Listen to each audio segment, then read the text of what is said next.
The next time the power flickers during a winter storm and you reach for the candle on your counter, take a closer look at it before you light it. Look at the rim of the glass, slightly darker than it was the last time you burned it down. If there is a label, read it and notice how rarely it tells you plainly, in simple words, exactly what that wax is made from. Most candles sold in stores today are made from paraffin, a wax derived as a byproduct of refining petroleum into other products. I want to be fair and accurate here because I am not going to tell you a well-made paraffin candle is dangerous in ordinary use. It generally is not, and millions of households burn them every day without incident. But it is worth knowing plainly what you are actually burning in your home, especially on the evenings when a candle burns for hours at a stretch during a storm or a power outage, which is exactly when you need reliable light the most, and exactly when you are least likely to be thinking about reading the label. My name is Silas Miller. I am Amish, and I farm in Lancaster County, Pennsylvania. Every single candle that has ever lit this farmhouse, through winter storms, through evenings when there was simply no electric light to turn to in the first place, through ordinary quiet nights at the kitchen table, has been made from one thing: rendered beef tallow. The same fuel that lit homes across this country and across most of human history before petroleum candles existed at all. Today I am going to show you exactly how my family renders that fat, exactly how we turn it into a candle that burns cleanly and steadily for hours, and the honest truth about what tallow does beautifully, and the one or two things about it you deserve to know plainly before you light your first one. Let me give you a short, honest piece of history first, because it explains why this method works and why it was the standard for so long before anyone questioned it. Tallow candles have lit homes for thousands of years, going back to ancient civilizations long before recorded history settled into anything we would call modern. For the vast majority of that time, on farms and in cities alike, tallow was simply what was available. Every household that raised or butchered cattle, sheep, or other livestock had fat as a natural byproduct, and rendering it down for candles alongside soap, which I have shown you on this channel before, was simply the sensible thing to do with it rather than letting it go to waste. Beeswax candles existed alongside tallow throughout this same history and burned somewhat cleaner with a more pleasant natural scent. But beeswax was always more expensive and less abundant since it required keeping bees, while tallow was a byproduct every farm already had on hand at no additional cost. Tallow was the candle of the common household. Beeswax was, for much of history, closer to a luxury. Now the fat itself, and this is where the real work of the whole process happens. The best tallow for candle making comes from the denser fat on an animal, the fat along the back, or what is called suet, the firm fat found around the kidneys. This denser fat renders into a harder, more solid candle that holds its shape well and burns slowly and predictably, compared to softer fats, like the kind you would render specifically for cooking, which tend to stay softer even after cooling and work better for container candles than for anything meant to hold a firm shape. To render it, start by trimming away as much skin, membrane, and non-fat tissue as you reasonably can. This matters more than people expect, because impurities left in the fat are exactly what cause a finished candle to smoke, sputter, or carry an unpleasant smell when burned. Cut the trimmed fat into small pieces, the smaller the better, since smaller pieces render faster and more completely. Some people pulse it briefly in a food processor until it resembles coarsely ground meat, which speeds the process along considerably. Place the cut fat in a heavy pot, a slow cooker, or a stock pot, and heat it slowly over low heat with no water added at all. This is what is called dry rendering, and it is the method most experienced tallow renderers prefer, specifically because any water remaining in the finished fat is the single most common cause of a candle going rancid before its time. Let it melt slowly and gently, never at a high heat that scorches the fat, which both wastes good material and creates an unpleasant burnt smell that will carry into your finished candle. This slow melt can take anywhere from 1 to several hours, depending on the quantity, and it asks for patience more than active effort. Check it occasionally, but there is no need to stand over it constantly. Once fully melted, strain the liquid fat through several layers of cheesecloth into a clean container, removing every bit of solid material you can. This straining step is, without exaggeration, the difference between a candle that burns clean and one that smokes and sputters. The cleaner your rendered tallow, the better your finished candle performs in every respect. Some careful tallow renderers strain it a second time after it is cooled and solidified once, by melting it again with a small amount of water, letting it simmer briefly, then letting it cool until the pure fat rises and hardens on top in a clean layer that can be lifted off, leaving any remaining impurities behind in the water below. This second pass is optional, but for the cleanest burning, least scented candle, it is worth the extra time. Now, the wick, the container, and the actual pour. For the wick, a wick designed for soft, natural waxes, the kind sold for soy candle making, generally performs better with tallow than a standard paraffin wick, simply because tallow behaves somewhat differently as it burns and benefits from a wick built for that softer, more natural wax profile.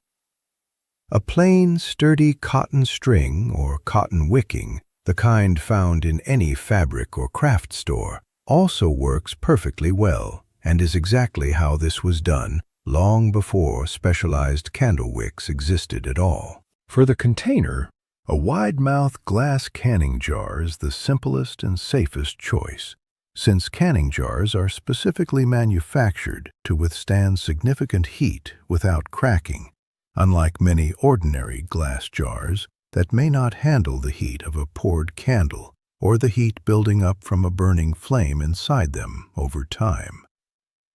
If you are repurposing a different glass jar, warm it gently first in a low oven for a few minutes, or with a hairdryer, before pouring in hot tallow, since pouring very hot liquid into cold glass is the most common cause of an unexpected crack. Secure your wick centered in the jar before pouring. A simple method that works well: tie a small weight, a hex nut or a clean metal washer, to the bottom of the wick to hold it in place at the base of the jar, and rest the top of the wick across a pencil or a chopstick laid across the rim of the jar to keep it centered and upright while the tallow cools and sets. Pour your strained, melted tallow into the prepared jar, filling to whatever level you like, leaving perhaps half an inch of space below the rim. Let it cool completely, undisturbed, at room temperature, which for a standard mason jar candle typically takes several hours to fully harden through.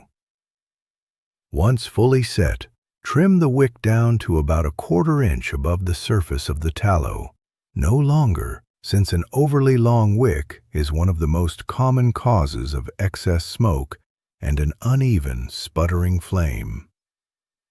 If you would like a touch of scent, a few drops of essential oil stirred into the tallow once it has cooled slightly, not while still very hot, which can cause some essential oils to lose their fragrance or even scorch, adds a pleasant note without masking the candle's basic, clean burn.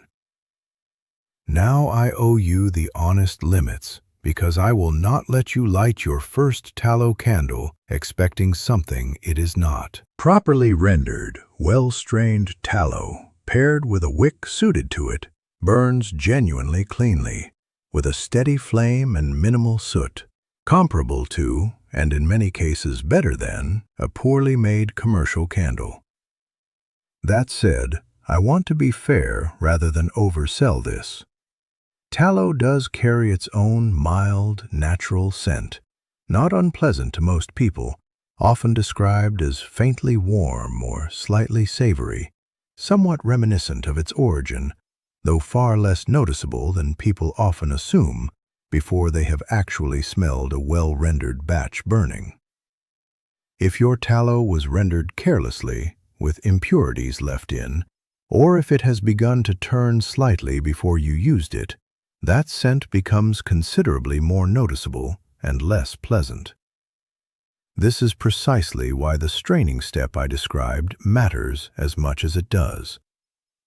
A few drops of a pleasant essential oil, lavender, cedarwood, orange, handle this completely for anyone who would prefer no scent at all from the tallow itself. Tallow candles, particularly in a wide container like a jar, are also prone to something candle makers call tunneling, where the flame melts only a narrow channel straight down through the center, leaving the outer edges of the candle unmelted and effectively wasted. This happens most with a wick that is undersized for the width of the container, or with a candle burned only briefly each time, rather than long enough to melt all the way to the edges. The fix is straightforward. Burn the candle long enough on each use that the melted pool reaches the full width of the jar before extinguishing it. And consider using 2 or 3 wicks arranged in a small triangle for a wider container, which melts evenly across the whole surface rather than tunneling down the middle. Tallow candles also benefit from cool storage. In a genuinely hot, humid environment, tallow can soften considerably or, over a very long storage period, eventually turn rancid the way any animal fat eventually will, particularly if any moisture was left in during rendering. Stored in a cool, dry place, a pantry, a cellar, anywhere out of direct heat, a well-rendered tallow candle keeps for a long while, and several experienced tallow candle makers report candles stored properly for well over a year showing no signs of spoilage or unpleasant change at all. And one safety note that applies to any candle of any kind, tallow or otherwise, and that I will not skip regardless of how many times it has been said before. Never leave a burning candle unattended. Keep it well away from anything flammable, and if tallow itself ever catches fire directly, which would require a serious mishandling, not ordinary use, do not pour water on it, since water on burning fat can cause dangerous spattering. Smother a fat fire with a lid or a damp cloth instead, the same rule that applies to any kitchen grease fire. Now I want to take a moment because this is the part that matters most. Think about what we have just walked through. Fat that on most working farms would otherwise be a byproduct of butchering, sometimes given away freely by a local butcher who has no particular use for it beyond rendering it themselves or discarding it. Turned, through patience and a few simple steps, into hours of clean, steady light that owes nothing to a power grid and nothing to a petroleum refinery. And on the other side of that fact, a candle industry built largely around scented paraffin sold in decorative glass at $15, $20, sometimes $30 for a single candle that burns for a few dozen hours before it is gone and you buy another. I will not tell you that industry is dishonest. Most paraffin candles burn perfectly safely when made and used properly, and a great many people simply enjoy the wide variety of scents and styles available that a plain tallow candle cannot easily replicate. But the knowledge that a candle can be made at essentially no cost, from material many households would otherwise discard, has quietly faded from common practice over the last century or so, the same way so much of this old knowledge has, simply because there has never been money in teaching a household to make its own light for free, when there is real, ongoing money in selling that same household a new candle every few weeks. My grandmother kept tallow candles in this house for exactly the reason every farm family has for the last several hundred years. They cost nothing beyond patience, they used up what would otherwise go to waste, and they meant that on the night the lantern oil ran low or the storm knocked out the lines, this family was never sitting in the dark. So here is what I want you to do. If you have access to beef fat, your own, if you raise or butcher animals, or simply ask a local butcher, who very often has fat trimmings to give away or sell for next to nothing, since it is frequently treated as a byproduct rather than a product in its own right. Render it slowly, dry, with patience. Strain it carefully, more than once if you want the cleanest possible burn. Set your wick, pour your jar, let it cool completely, and trim the wick before you light it for the first time. Then keep that jar somewhere sensible, not just for the pleasant glow of an ordinary evening, though that is reason enough on its own, but for the night the power goes out, and you reach for something reliable that asks nothing of the grid at all. Tell me in the comments below, have you ever gone through a real extended power outage? And what did you reach for when the lights went out? Have you ever rendered your own tallow before?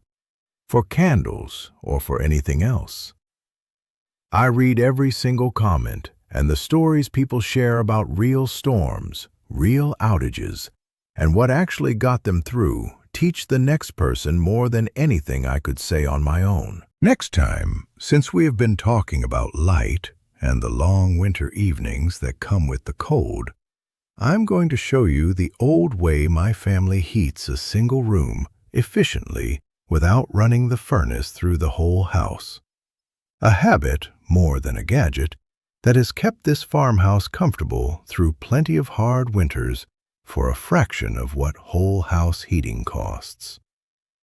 Until then, render slowly, strain carefully, trim your wick, and remember, the people who built this country with their hands knew things we are only just starting to remember.